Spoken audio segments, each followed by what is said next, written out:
तिरुपती ते पशुपती यूपीए सरकारच्या काळात भारताच्या भूमीवर पसरलेला नक्षलवादाचा हा विस्तीर्ण रेड कॉरिडॉर. पण मोदी सरकारच्या विकास कामांचा धडाका आणि भारत मातेच्या वीरपुत्रांचा पराक्रम यामुळे कधी काळी हातात बंदुका घेणाऱ्या आदिवासी तरुणांनी आज रेड कॉरिडॉर ते रॅम्प वॉक असा प्रवास केला आहे.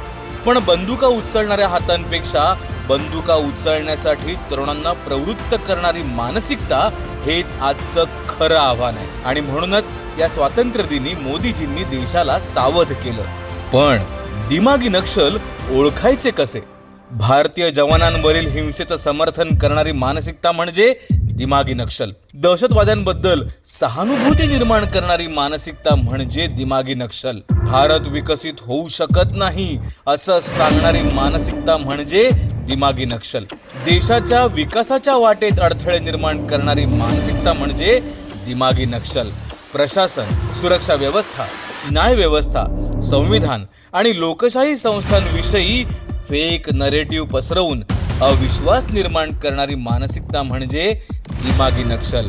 वंदे मातरमचा अपमान करणाऱ्या काँग्रेस आणि त्यांच्या साथीदारांमध्ये हीच विषवल्ली पसरली आहे हे वेगळं सांगायला नकोच. म्हणूनच मोदीजींनी इशारा करताच विरोधक स्वतःहून पुढे येऊन स्वतःला दिमागी नक्षल म्हणून घेतायत. हीच दिमागी नक्षलची विषवल्ली भारताला पोखरते आहे. नक्षलवादी हिंसाचाराच्या विळख्यातून भारताची सुटका झाली खरी, पण दिमागी नक्षल सोबत भारताचं युद्ध अजूनही बाकीच आहे.